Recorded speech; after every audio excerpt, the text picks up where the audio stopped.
En haut, tout en haut de la page, Sadik Zain Amoud Bet. Le Maimre, apparemment, ça laisse entendre. Hein? En haut de la page. Ah, carrément. Carrément. Eh ben. Le Maimre de Mechayev Rabbi Atolada Bimkom Av. Ça laisserait entendre. On avait dit que Rabbi a dit, c'est quoi le scénario? On a deux reshut Rabbim qui sont en face à l'autre, reshut Rabbim. Et au milieu, il y a reshut Yachid. Et Rabbi dit que celui qui a jeté d'un reshut Rabbim à l'autre en passant à travers reshut Yachid, il a transgressé. Dans quel scénario on se trouve? Dans le scénario où il y a une maison qui a un toit. Et comment ça nous aide à savoir qu'il y a un toit au-dessus du reshut Yachid? Que le contenu, l'espace à l'intérieur de reshut Yachid, il est considéré comme malais. Par exemple, s'il y a de l'obscurité, il est plein d'obscurité.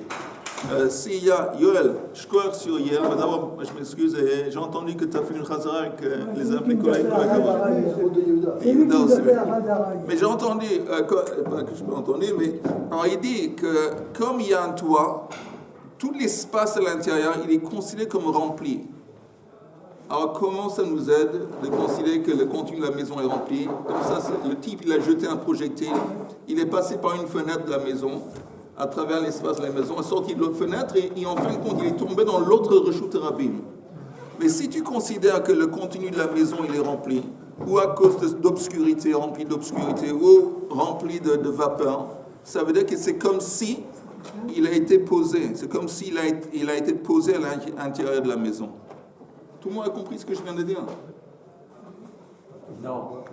Quel est le lien?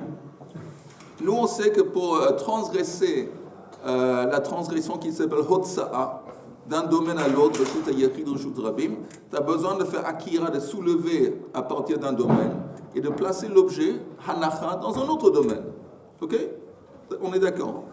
Maintenant, si tu me dis, il a jeté d'un domaine, c'est Reshut Rabbim, l'objet, il a volé à travers l'espace de Reshut Yachid, il ne s'est pas posé.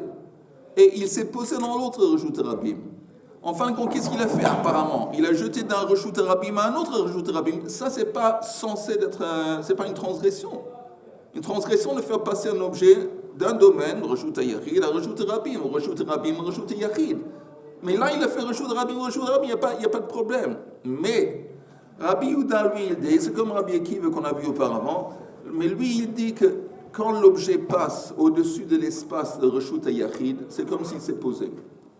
Alors, si ça s'est posé, ça veut dire qu'il a jeté un objet de reshut Rabbim et qu'il s'est posé dans reshut Yachid. De quel droit est-ce qu'il considère que c'est comme si l'objet a été posé? Parce qu'il dit que si reshut Yachid a un toit, ça veut dire que tout ce qui est à l'intérieur, ça veut dire qu'il n'y a pas de lumière, c'est de l'obscurité. Mais c'est comme si l'obscurité remplissait la maison. Ou s'il y avait des vapeurs, c'est comme si les vapeurs, ils remplissent l'espace de la maison. Et si c'est rempli, si disons c'était rempli de sable, et tu jettes un truc par la fenêtre, ça va se coller, ça va tomber, ça va se poser sur le sable. Alors, il dit la même chose. Ici, c'est pas du sable, c'est pas du concret, mais c'est comme si ça s'est posé à cause de ce qui est dedans, sous le toit. Compris? Non. Mais s'il y a de la lumière, ça remplit aussi. Alors, s'il y a des lumières, s'il fait chaud. Et s'il fait chaud, il y a des vapeurs. Alors, c'est rempli de vapeur. Quoi que ce soit, s'il n'y a pas de lumière, c'est rempli d'obscurité. S'il y a la lumière, c'est pendant l'été, j'imagine. Il y a des vapeurs et il considère que tant qu'il y a un toit, le contenu, l'espace à l'intérieur, c'est rempli. Alors, à cause de ça, c'est considéré que l'objet qui fait son envol, quand son envol il passe à travers l'espace, il a été posé. Ok. C'est-à-dire que si je comprends bien, le fait d'avoir un toit fait que l'espace. Ce reshut Yachid et c'est une entité bien définie. Il est rempli, il est très bien défini que s'il y a un toit ou pas. Le toit, ça nous aide à considérer que le contenu, il est rempli. Ce qui est sous le toit, c'est rempli, la maison est remplie. Et donc c'est une entité définie. C'est une entité définie, bien définie, avec ou sans un toit. S'il y a un espace à partir de 4 sur 4 tfachim, qui est clôturé autour de barrières d'auteur de Asrat Fahim, 90 cm, ça c'est bien défini, c'est Reshut Yachid. Ok. Voilà, on n'a pas besoin de toi pour être bien défini. C'est bien défini, c'est Reshut Yachid. Mais lui, il dit que l'objet qui passe par l'espace au lieu de Reshut Yachid, il a été posé. De quel droit? Il dit parce que s'il y a un toit, alors tout ce qui est sous le toit, dans la maison, c'est considéré comme la maison a été remplie. Alors si c'est rempli, ce qui est passé à travers l'espace a été posé. C'est comme si ça a été posé à l'intérieur de la maison. Akira. Attends, tu n'as pas ça. Ok. J'ai pas. Je vais te dire, tu es trop cartésien. Mais il faut une souplesse d'esprit. Il faut une souplesse d'esprit qui est née d'une étude de la par le même mot. Comment je comprends? Hein? Tu m'expliques le même mot par le même mot. Comment je peux comprendre? Malé. Qu'est-ce que veut dire malé? Je comprends pas. Malé, je comprends pas. Alors, la dernière tentative, après. Tu comprends? Oui, non, Richard. La dernière fois que je vais expliquer ça, et puis on continue. Si lui, il dit, par exemple, c'est Rashi qui explique ça, que, disons, il y a de l'obscurité. Ok, l'obscurité. Tu entends les plaies en Égypte, il y avait une plaie qui s'appelle la plaie de Chosher, de l'obscurité. Et là-bas, le Chosher, il était tellement épais, mais c'était vraiment épais, que les gens ne pouvaient pas se lever. C'était comme s'il y avait du matériel. Ok. Alors là, c'est un petit peu la même idée. C'est pas épais, mais il dit, c'est qu'une souplesse, il faut une souplesse d'esprit. Mais il dit que c'est rempli d'obscurité. Et cette obscurité, maintenant, elle est considérée comme si elle remplit la maison. Et ça peut être aussi des vapeurs qui remplissent la maison. Si tu considères que la maison elle est remplie de quoi que ce soit, l'objet, il rentre dans la maison, il s'est posé. Il s'est posé contre quoi? Il s'est posé contre ce qui remplit la maison, que ce soit l'obscurité, que ce soit des vapeurs. Alors l'inverse. Si cette zone définie n'est pas remplie, comme tu dis, Il n'y a pas de problème, il n'y a pas de toit, ça ne s'est pas posé. L'objet qui a survolé l'espace, il ne s'est pas posé. Il ne s'est pas considéré comme s'il posait. Absolument. alors je prends. Oh! Pas moi. Ok, vas-y. Je comprends pas. À partir du moment où Il y a un un toit. toit, alors on n'est plus dans le Reshut Yachid, parce que le Reshut Yachid, c'est pas seulement défini par 4 murs, c'est aussi défini par un toit. Précisément. Non, Reshut Yachid, c'est un espace à partir de 4, le minimum d'espace, c'est 4 sur 4 tfachim. Oui. Bien sûr, plus grand c'est possible aussi. Et qui est entouré d'une clôture ou de murs à partir d'une hauteur de Assarat Fahim. Et tu n'as pas besoin d'un toit. Si tu as un champ qui est clôturé, c'est un Reshut Yachid. Je suis d'accord. Mais au contraire, le toit, c'est pas une limite de la maison, le Reshut Yachid. Ou ça continue encore au-dessus? Non, normalement ça ne continue pas. S'il n'y a pas de toit, Voilà. non, c'est pas S'il n'y a pas de toit, ça continue jusqu'à l'éternité. S'il y a un toit, ça s'arrête au toit. Normalement, oui. Ah, voilà. Non, mais ça change rien. Ça change. Non, Shmuel. Mais Shmuel, mais ça change rien. Lui, il dit que l'objet qui a été jeté, il est rentré par la fenêtre, il a traversé. Par la fenêtre. Je n'ai pas dit la fenêtre. Au-dessus. J'ai dit la fenêtre. Attention. Ah non, il a pas dit. J'ai dit la fenêtre. Oui, voilà. Il y a un témoin. Fenêtre. Oui, c'est pas que c'est une importance. Bien sûr que si l'objet, il dit j'ai besoin d'un toit, et si l'objet a parcouru au-dessus du toit, on s'en fout qu'est-ce qu'il vient apporter le toit. Le toit, il fait que la maison, c'est un espace fermé. Un espace fermé et qui me permet de considérer que ce qui est à l'intérieur, il est rempli. C'est tout. Alléluia. Voilà. Ok, ça. Mais selon lui, il savait en fin de compte qu'il a fait 2 transgressions. Parce que la dernière ligne dans la page précédente, c'est écrit, l'avant-dernière ligne de Tzadik Zayin Amoud Aleph, Amar Rabbi Yehuda Amar Shmuel, Mechayev Aya Rabbi Shtaim, Achad Mishum Hotza'a, Vachad Mishum Hachnasa. Lui, il savait en fin de compte qu'il a fait 2 transgressions. Et c'est quoi les 2 transgressions? C'est quoi les 2 transgressions? De passer d'un domaine à l'autre 2 fois. 2 fois. Explique, t'as raison, mais explique. Du privé. Enfin, Reshut Rabim. Rabim à Yachid. Et Yachid, Elle est arrivée au נכון. c'est ça. Alors, il a fait Hotsa'a, S'il s'est posé. et Hotsa'a, ça a été suivi après de Hachnasa. Alors il dit, il a transgressé deux transgressions. Alors maintenant, on est en haut de la page Sadik Zain Amoud de Bet. Le Meimra, ça laisserait entendre de Mechayev Rebi Atolada Bemakom Av. Que Rebi, il dit, vous savez, il y a Av Melacha. C'est quoi Av Melacha? C'est les 39 actes, prototypes, c'est des prototypes qui ont été impliqués dans la construction du Mishkan. Et tous les interdits, les actes interdits le Shabbat, c'est basé sur ces actes prototypes qu'on appelle Av Melacha. Mais c'est écrit, alors normalement la lacha est que si tu fais une Av et une Tolada, c'est quoi une Tolada? C'est un acte pareil. C'est un acte qui paraît en gros au Av, mais c'est différent. C'est différent, mais c'est... Pardon? Dérivé, très bien, c'est dérivé. Si tu fais un Av et aussi sa Tolada, en fin de compte, c'est considéré que tu as seulement transgressé une transgression. Et si tu as fait ça, tu apportes un khatat. Mais apparemment, Rabbi Yehuda, c'est bien Rabbi Yehuda? Non, c'est Rabbi. Rabbi, il dit qu'il transgresse aussi bien le Av. C'est quoi le Av? Faire sortir. Et aussi l'Achnasa. Quand ça continue, et ça va de rajouter un Yachid, de rajouter Rabim, c'est aussi Achnasa, qui est un Tolada. Donc selon lui, apparemment, tu as transgressé aussi bien le Av et le Tolada en même temps. Je pense que non. Vas-y. Parce que comme c'est un objet qu'on lance, en fait, la conséquence... Plus fort. Comme c'est un objet qu'on lance, la conséquence de re-rentrer, elle est indirecte, elle est béchogag, elle n'était pas volontaire. Oui, Tolada. La volontaire, hein? C'est Tolada. Oui, alors, là, c'est que ça. C'est-à-dire que c'est que le fait de... Il fait qu'une transgression de sortir. Et tu dis pas que...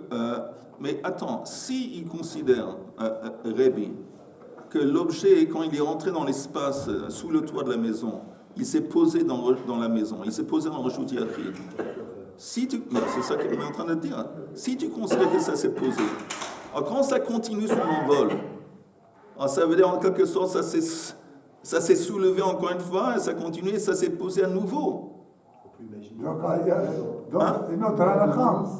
Une balle de tennis, on l'envoie, elle rebondit Ok. dans la table. Exactement. Ok, c'est un petit peu la même idée, à part ici que ça n'a pas bondi. Ici, ça n'a pas vraiment touché le sol. Mais Rabbi considère encore une fois que quand ça passe sous le toit, c'est comme si ça s'est posé dans la maison. Alors, si ça s'est posé, et quand ça continue sa trajectoire, et en fin de compte, c'est tombé dans l'autre, ça veut dire qu'après, il y a eu Akira de Reshut Yachid de la maison, et Anacha dans Reshut Rabbi. Voilà. Donc, il transgresse selon Rabbi aussi bien Hotsa'a et la Tolada d'Achnasa. Alors, la Gemara dit le Meimra de Mechayev Rabbi à Tolada bimekom Av. Et grande stupéfaction et surprise et étonnement. Vehatanya, Rabbi Omer, Rabbi lui-même a enseigné Dvarim Hadvarim. Dans Sefer, bientôt on va voir ça, Bezrat Hashem, dans Vayakel. Dans Vayakel, c'est écrit en parlant des actes qui vont être impliqués dans la construction du Mishkan. Vayakel Moshe et kol adat bnei Yisrael. Vayomer alehem eile hadvarim asher tziva Adonai la'asot otam. Alors il dit, eile, le mot eile, la gematria de eile, c'est 36. Aleph c'est 1, Lamed c'est 30, Hei c'est 5, 36. D'accord. Dvarim, c'est un pluriel qui n'a pas été précis, non précisé, pas précis. On a ce principe de miut rabim shnaim. Donc ça fait 2. Et le mot, la lettre ha c'est une spécifique. Ha, c'est 1. Donc tu fais hadvarim, c'est 1 plus 2, ça fait 3. Tu ajoutes 3 à eile, qui est 36, tu arrives à 39. On a une allusion ici à partir du texte aux 39 travaux qui étaient impliqués dans le Mishkan. Et c'est Rabbi qui dit qu'on avait 39. Si tu commences à compter les toladot, les actes qui dérivent, tu vas arriver à beaucoup plus que 39, beaucoup plus. Alors, encore une fois, en haut de la page, le même de Mechayev Rabbi Atolada Bimkom Aveha Tanya.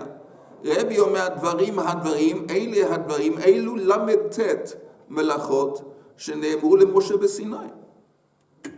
Amar le Rabbi Yosef, Rabbi Yosef lui répond, Mar aha matnela, bekashia de Rebbi à de Rebbi.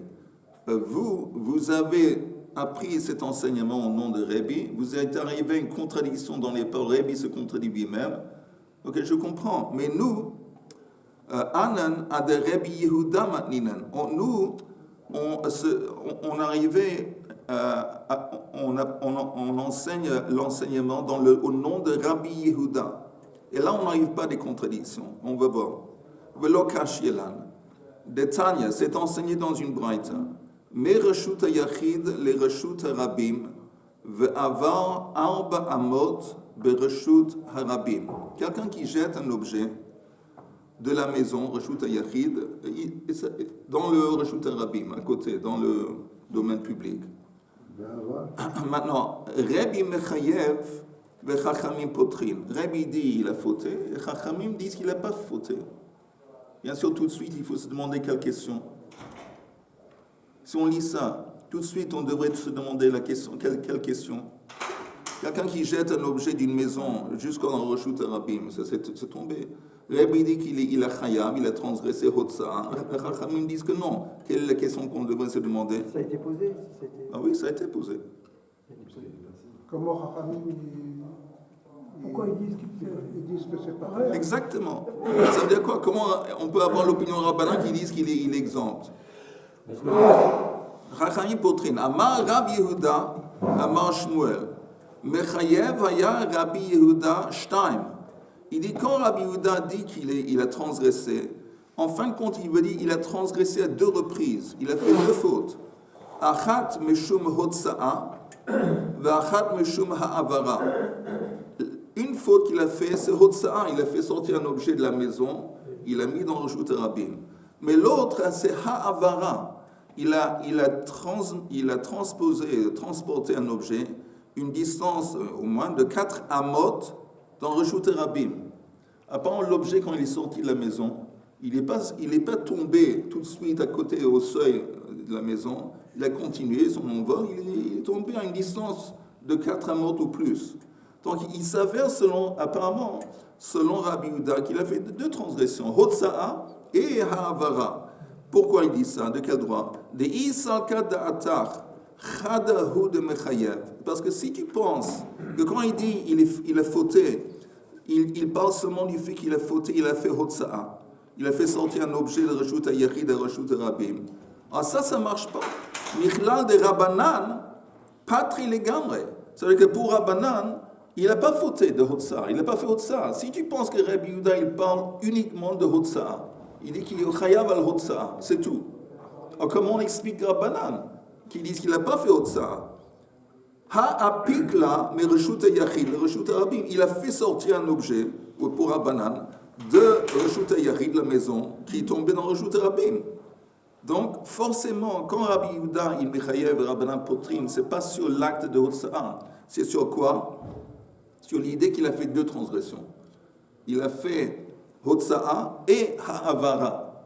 Et sur ça, Rabbanan ne sont pas d'accord, disant il a seulement fait 1 et pas 2. C'est écrit dans la Gemara que si quelqu'un jette un objet d'une maison, reshut hayachid, et l'objet qu'il a jeté, il tombe dans le reshut harabim. Rabbi Yehuda mechayev et Rabbanan potrin. Et la Gemara dit forcément de quoi on parle, que Rabbi Yehuda, il parle que quand il dit mechayev, s'il parlait simplement du fait qu'il a fait hotsa'a, il a fait sortir un objet de reshut hayachid, de reshut harabim, ça, on ne peut pas dire ça. Parce que si on dit ça, comment expliquer ou comprendre Rabbanan qui disent poter? Comment ils disent poter? Tu as jeté un objet de reshut hayachid, ça s'est posé en reshut harabim, c'est hotsa'a. Donc, on dit, qu'est-ce qu'il dit quand il dit mechayev? Il dit qu'en fin de compte, il a transgressé 2 transgressions en même temps. Il a fait hotsa'a. En plus, comme le projectile ou l'objet, il a continué son envol et il s'est posé seulement à une distance de 4 amot ou plus, il s'avère qu'il a transporté un objet 4 amot de reshut harabim. C'est une autre transgression. C'est ha'avara dans les amot de reshut harabim. Donc, c'est ça qui veut dire mechayev. Il transgresse 2. Et Rabbanan disent non, pas tout dans le sens où il n'a pas fait 2, il a fait 1. Hotsa, mais pas Havara. Ça, c'est la façon qu'on propose de comprendre cette marloquette. Alors, dans les mots, On prend des critères différents. Pardon. Tout à l'heure. Ouais. Est-ce que tu vas nous compliquer la vie? Moi, je veux juste savoir. Non, mais quand on veut, on prend les critères qu'on veut. Là, tout à l'heure, c'était le toit, pour le Rishut HaYachid. Mais maintenant, non, c'est pas le toit, c'est la distance. Mais attends. Avant, on avait parlé d'un autre scénario. C'était quoi quoi l'autre scénario, Richard? C'était quoi l'autre scénario? Un projectile va de Reshut Harabim à un autre Reshut Harabim et qui survole en haut de Reshut Yachid. Oui. Et ça ne s'est pas posé. Et là, dans ce cas, il y a une opinion qui dit c'est considéré comme si ça s'est posé. On essaie de comprendre. Mais ici, c'est différent. Ce n'est pas du tout le même scénario, c'est un autre scénario. Ce n'est pas un objet qui traverse l'espace de Reshut au milieu d'un domaine. C'est tombé directement. Il a jeté ça en dehors de la fenêtre et c'est tombé dans la rue. C'est un autre scénario. Donc on se permet une certaine souplesse d'esprit de comprendre comme c'est un autre scénario. On parle d'autres idées. C'est pas convaincu. Il n'a pas pris assez de café ce matin, Richard. Non, mais, tu vois, ok. Ok, Donc, mais la Gemara dit comme ça, elle dit Ha-apila, mais ma dilma leolam eimelecha, Rabbi Yehuda chadahu. La Gemara dit non, c'est pas évident ce que tu me dis. Quand il dit Rabbi Yehuda qu'il est chayav, peut-être qu'il parle seulement d'un acte, l'acte de faire sortir. Chadahu de mechayev. Le Rabbanan patre les gamre. Et c'est possible que là, Rabbanan dise qu'il n'a pas transgressé Hotsa'a. Comment? Veheichi mashkachala. Kogon de amar ad de nafkale le reshut rabim. Tanouach. Le type, l'intention du monsieur dans la maison, quand il a jeté l'objet, c'était le moment que l'objet il arrive au-dessus de reshut rabim, je veux qu'il se pose, je veux qu'il tombe. Pour lui, tout ce qu'il veut, son but, sa cible, c'était faire. Le moment que ça sort en jour, ça tombe. Il n'est pas du tout intéressé que ça continue son envol, ça continue à voler au-dessus. Dans les mots, Kogon, de Ama, ad de nafkale, les reshut rabim. Le moment que ça rentre, ça sort, et c'est dans le reshut rabim, tanouach. Ou bachak mifliye. Et sur ce point, ils se disputent. Des Rabbi de Savar, Amrinen kluta que mashehuncha veitavidele marshavato. Rabbi Yehuda dit que on avait vu ce principe avant avec Rabbi Akiva que kluta que mishehuncha dame. Le moment que quelque chose est dans l'espace, en dépit du fait que ça ne s'est pas posé, c'est comme si ça a été posé. C'est dans l'espace de Reshut Harabim, c'est comme si c'était dans Reshut, ça s'est posé. Donc, ce type, en fin de compte, il a atteint son but. Il voulait que l'objet... Parce que pourquoi c'est important? Pourquoi on parle des intentions? Parce que nous, quand on parle des melachot, dans la Torah, c'est écrit melechet machashevet. Melechet machashevet, ça veut dire que c'est un acte voulu. Un acte voulu. Oui. Donc, son intention était qu'il a voulu que l'objet, que le moment que ça sort de la maison, ça tombe de suite par terre dans le Reshut Harabim. Et ça ne s'est pas passé comme ça. Ça a continué, et pendant quelques années plus tard, ça tombait. Alors tu peux dire, ce n'était pas son intention, que ça allait tomber beaucoup plus loin. Donc il n'a pas vraiment fait Hotsa. Ça, c'est peut-être l'optique de Rabbanan. Mais Rabbi Yehuda, lui, il dit, le moment que ça rentre dans l'espace, Kluta, que Mishehuncha Damia, c'est comme, oui, ça a été posé. Et donc, oui, il a fait ce qu'il a voulu faire. Mais grâce à Claude. Vous avez compris? Oui, mais moi, je pense que la dimension d'intention est importante. Elle est importante. Oui. Oui, elle est importante. Et c'est pour ça que Rabbi Yehuda dit, comme le principe, comme Rabbi Akiva, que Kluta que Mishehuncha Damia, le moment que quelque chose, un objet volant, il rentre dans l'espace, c'est comme s'il a été posé dans cet espace. Ça, c'est un fait. Si ça a été posé, en dépit du fait que physiquement ça n'a pas été posé, alors ça veut dire qu'il a réalisé son intention, que ça se pose immédiatement dans le Reshut Harabim. Selon Rabbi Yehuda. Et Rabbanan disent que non, on ne dit pas ça. En fin de compte, ça s'est posé pas où il voulait. Il avait où il voulait que ça va se poser. Et donc, il n'a pas fait autre ça. Quand la personne elle a jeté un objet pour sortir de l'Ishut Hayachid, son intention n'était pas de le faire envoyer forcément dans un autre Ishut. Non, il n'y a pas un autre, il y a deux de le choses. faire sortir de là. Ah non. Ici, Machal, c'est là où je vais arriver. Quelqu'un il est énervé, il y a un avare, il y a un jouet qui traîne, il prend le jouet, hop, il le jette par la fenêtre. L'intention de la personne était de faire ça, de faire sortir, et que ça a traversé un autre échoute, Zélo Michani, c'est une conséquence de l'intention première de dire ça, mais pas de poser. Et c'est pour ça que je trouve que c'est. Non, mais ici, apparemment, on nous dit, dans les mots de la Gemara, on nous dit que Gon de Amar ad de Nafka les reshut harabim tanuar. Le moment que cet objet il rentre dans le reshut harabim, je veux qu'il se pose. Apparemment, oui, il avait l'intention. Toi, tu me dis, il voulait simplement se débarrasser de l'objet ici. La Gemara ne dit pas comme ça.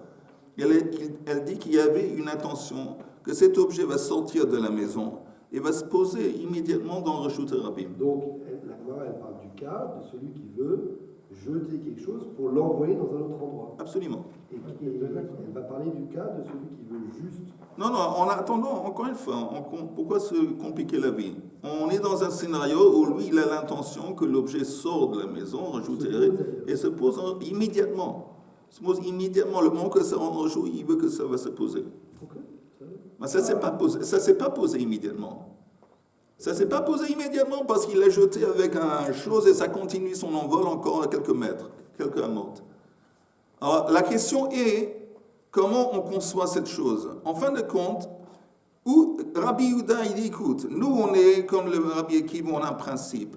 Kluta que Moshe Huncha Damya. Le moment que ça rentre dans l'espace d'un domaine, c'est comme si ça a été posé. Alors il s'avère que oui, ça s'est posé. Le moment que c'est sorti par la fenêtre, ça a été posé. Parce que c'est rentré en Rouge, c'est posé. Alors oui, il a atteint son but, il a actualisé son 1. Considéré comme oui, mais considéré vraiment à fond. Donc, s'il a fait ça Beshog, il doit apporter un korban khatat. Donc c'est vraiment important. Il a parcouru 4 ans, il n'a pas parcouru 4 ans. Pardon? Il a parcouru. Non, mais ça n'a pas d'importance. Ça n'a pas d'importance. Répète, j'ai pas. Il a parcouru 4 amotes ou il n'a pas. Oui, non, l'objet, il ne s'est pas posé de suite quand il est sorti par la fenêtre. Il a continué son envol. Il a traversé. Et il a continué son envol encore 4, 5, 6 amotes, et puis seulement après, il est tombé. C'est considéré qu'il. Mais si tu dis que le principe de Kluta que Mishéun Khadam, que le moment que ça rentre dans l'espace, à ce moment-là, c'est posé. Alors, en dépit du fait que physiquement, ça s'est posé, ça s'est pas posé, c'est comme si ça s'est posé. Si ça a été posé, en fin de compte, il a atteint son but, il a réalisé son intention. Il est khayab sur ça. Mais Rabbanan, on va voir juste dans la Gemara, Rabbanan, ils disent que non. Rabbanan sabre, eux ils disent, lo amrinan, on ne dit pas cette histoire de Kluta que Mashuncha.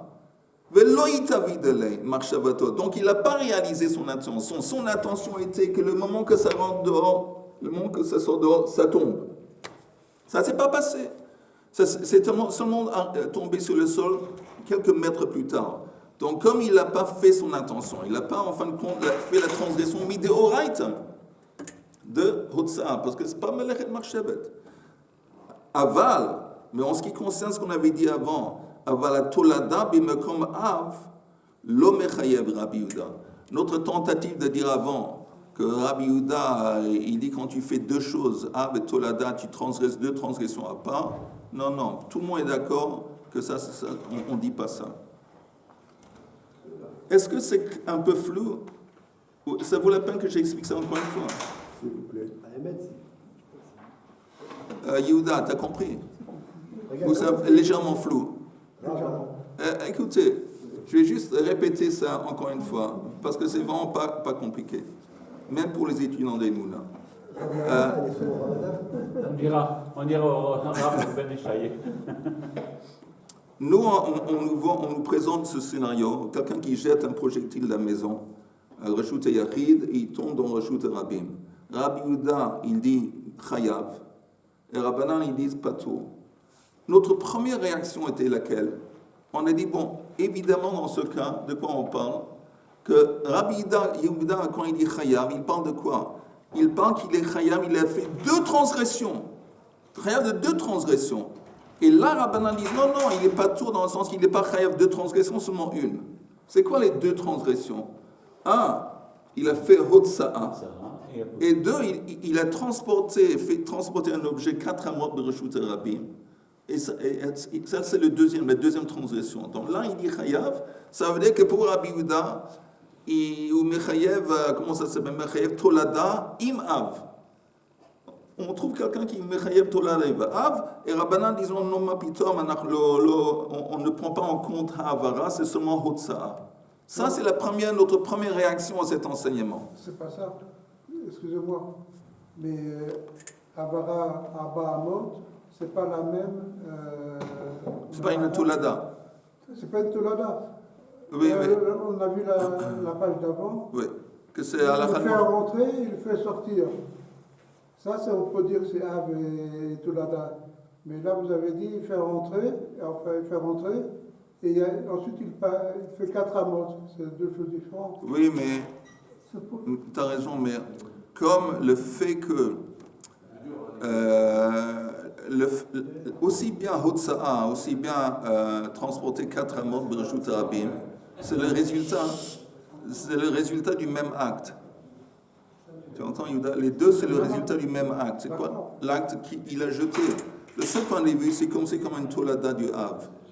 Mais ça, c'est comme ça qu'on a cru comprendre. Après, la Gemara dit non, pas forcément. De quoi on parle ici? On parle d'un cas, on parle seulement de faire Hotsa'a. Si c'est seulement Hotsa'a, comment Rabbanan, ils peuvent dire... Il avait l'intention seulement de jeter. Oui.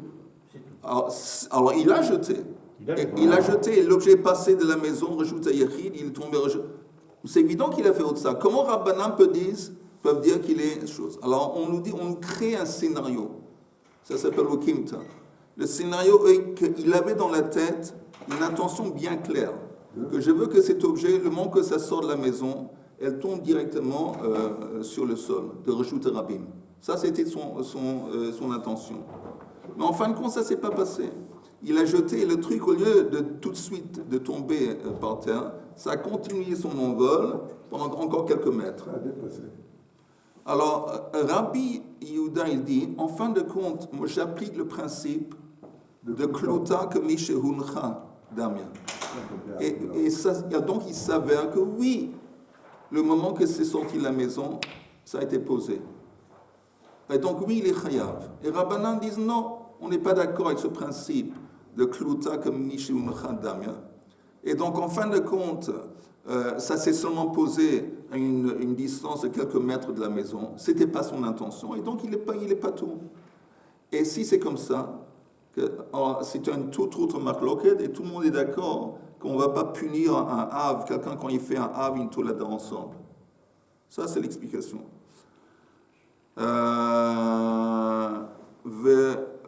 Alors la Gemara dit Lo Salka Data. On a encore quelques minutes, non? Non. Il est c'est un dur. Hein?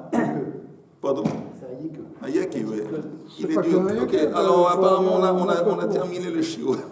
On est arrivé jusqu'à Rabbi Yehuda. Voyez Rabbi Yehuda.